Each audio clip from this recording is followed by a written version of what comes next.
Hi, welcome back to Cheyenne, Wyoming Urban Gardener, and you may notice that the video is a little bit different because I am using a brand new phone.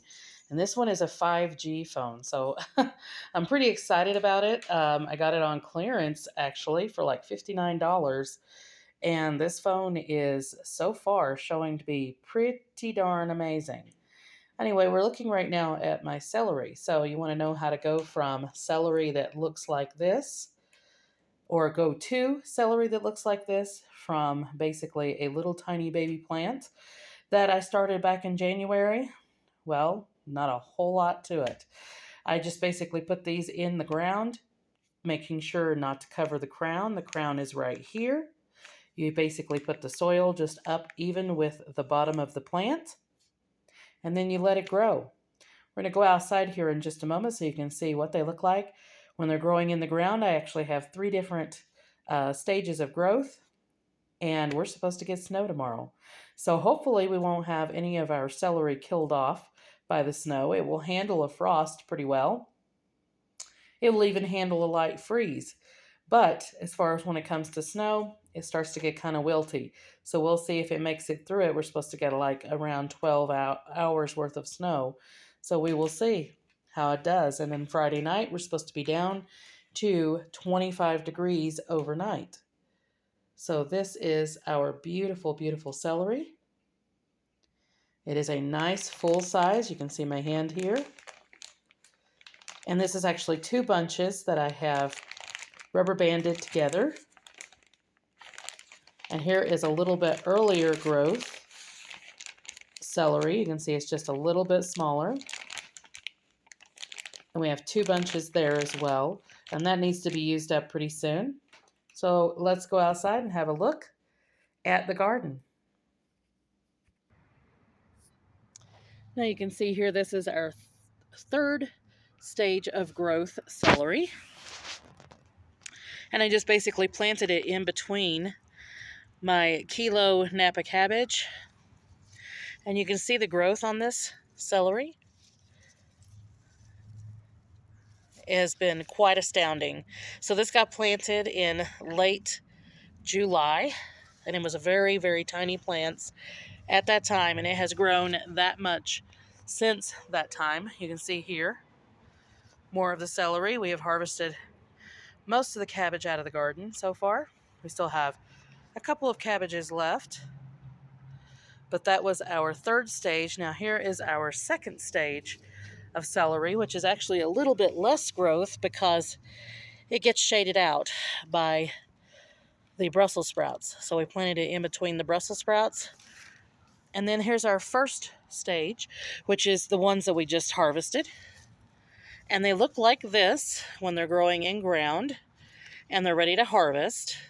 So they spread out. Now, how you get that nice store-bought looking even shape is that you would pull this from the ground, take off the outermost stems, such as this one right here, and then you would just rubber band it together, and it holds the shape pretty well once you've done that for quite some time.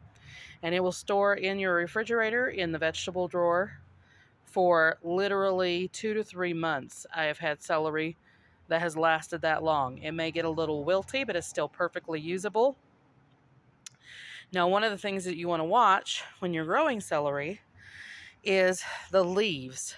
A lot of people are actually allergic or sensitive to the leaves, and when they're very shiny and the sun is hitting them, it can actually cause a pretty severe skin reaction.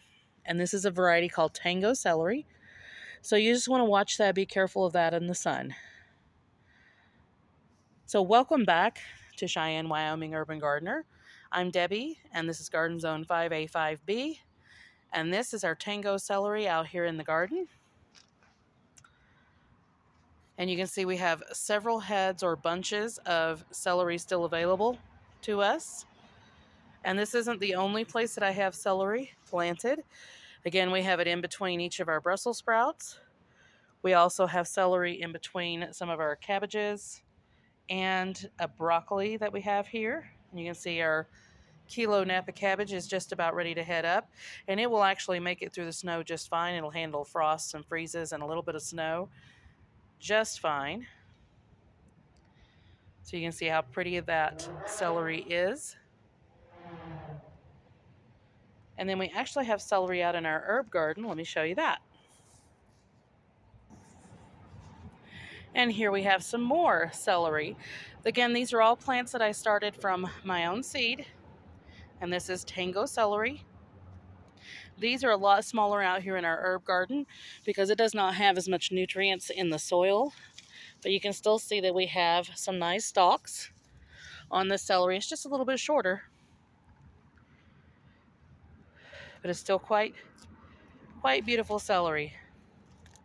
And a lot of people will say that celery is difficult to grow. And I have not found that to be the case. I think that if you probably had a lot more rocky soil, that it might be difficult to grow because it seems to like a softer, more fine-grained type of soil. And even though our soil gets packed down pretty well and we have some clay in it, it still is pretty stone-free. So it seems to grow really, really well here. And I get lots of nice heads. We actually planted over 50 bunches of celery this season, all this growing season. And before you know it, we'll be starting seeds again for celery for the next season, sometime around in January. So anyway, I just wanted to show you how the celery is and give you some tips on how to grow the celery. Remember not to cover them. Cover the crowns with soil. You actually just want the soil just to meet up at the base of the celery. You can stake it if you want to, if you have a fear of it falling over. I haven't had any issues with that in any of the wind that we have here in Wyoming, which can be pretty heavy. So no real problems with that. So like, subscribe, hit the notification bell for notices on new videos as they come out, and we'll see you in the next one.